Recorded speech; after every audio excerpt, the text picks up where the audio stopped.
ہے یا شیو کرتا ہے، مونڈتا ہے، اس کے دل میں یہ ہے کہ میں گناہ کر رہا ہوں، میں سنت کے خلاف عمل کر رہا ہوں، یہ گناہگار ہے۔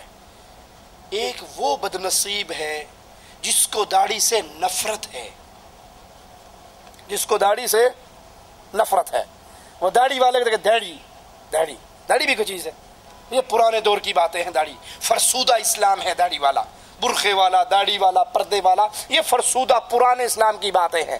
اب روشن خیالی کا دور ہے، روشن خیالی میں داڑھی، اگر کسی کو داڑھی سے نفرت ہو تو یہ یاد رکھو اللہ کے رسول صلی اللہ علیہ وسلم کی شریعت کی، اللہ کے رسول صلی اللہ علیہ وسلم کی شریعت میں لائی ہوئی کسی ایک چیز سے نفرت کرنے والا اس پہ عمل نہ کرے تو صرف گناہگار رہے گا، لیکن اگر وہ رسول کریم صلی اللہ علیہ وسلم کی شریعت کی کسی ایک بات سے نفرت کرتا ہے، اس کو داڑھی والا دیکھ کر برا لگتا ہے، جیسے پاکستان کا ایک مولوی ہے الیاس گھمن، اس کی کیسٹ ہمارے پاس ہے، وہ شیخ عبدالعزیز نورستانی پشاور کے ایک بہت بڑے عالم ہیں جن کی بڑی لمبی داڑھی ہے۔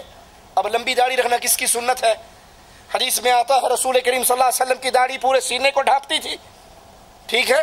اللہ کے نبی کا حکم ہے وفروا اللحى، داڑھیوں کو زیادہ کرو، وفروا ای کثیروا، اس کو بڑھاؤ۔ ابو بکر، عمر، عثمان، علی، ان چاروں خلفاء کے بارے میں حدیثیں ہمیں بتاتی ہیں کسی کی داڑھی لمبی تھی، کسی کی داڑھی چوڑی تھی، کسی کی داڑھی گھنی تھی۔ یہ بڑی داڑھیوں والے، وہ ظالم داڑھی سے نفرت کرتے ہوئے کہتا ہے کہ یہ نورستانی کو دیکھ لو جیسے سکھ بیٹھا ہو، اس کی داڑھی لمبی ہے تو لمبی داڑھی سکھوں کی ہوتی ہے، اگر تو لمبی داڑھی پہ سکھ ہونے کا فتویٰ لگا رہا ہے تو ان چار خلیفہ اور رسول پہ کیا فتویٰ لگے گا؟ ان کی داڑھیاں لمبی بھی تھی، گھنی بھی تھی، سینے کو ڈھانپتی بھی تھی۔ ایک ہے داڑھی نہ رکھنا، ایک ہے داڑھی سے نفرت کرنا۔ جو رسول کی شریعت کی کسی ایک بات سے نفرت کرے وہ دائرہ اسلام سے خارج ہو جاتا ہے، نواقض اسلام کا مرتکب ہوتا ہے۔ داڑھی کاٹنا گناہ ہے، لیکن داڑھی سے نفرت ہو سکتا ہے انسان کو اسلام سے ہی نکال دے۔ جو آدمی جماعت کے ساتھ رکوع میں ملتا ہے اس کی رکعت ہوگی یا نہیں، اختلافی مسئلہ ہے۔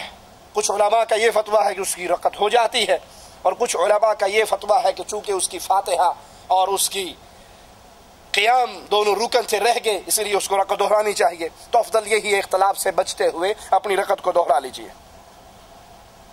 جو آدمی نماز نہیں پڑھتا اس کے ساتھ کھانا کیسا ہے؟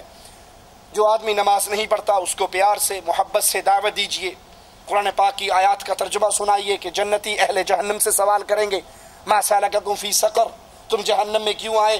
وہ جواب میں کہیں گے لم نک من المصلین، ہم بے نماز تھے۔ بے نمازی ہونا یہ جرم ہمیں جہنم میں لے کر آیا۔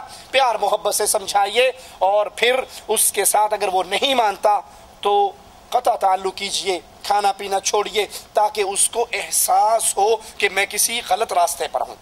اگر آپ اپنی دوستی برقرار رکھیں گے، محبتیں برقرار رکھیں گے، کھانا پینا، اٹھنا بیٹھنا، شادی بیاہ سارے فنکشن ہوتے رہیں گے تو اسے احساس نہیں ہوگا۔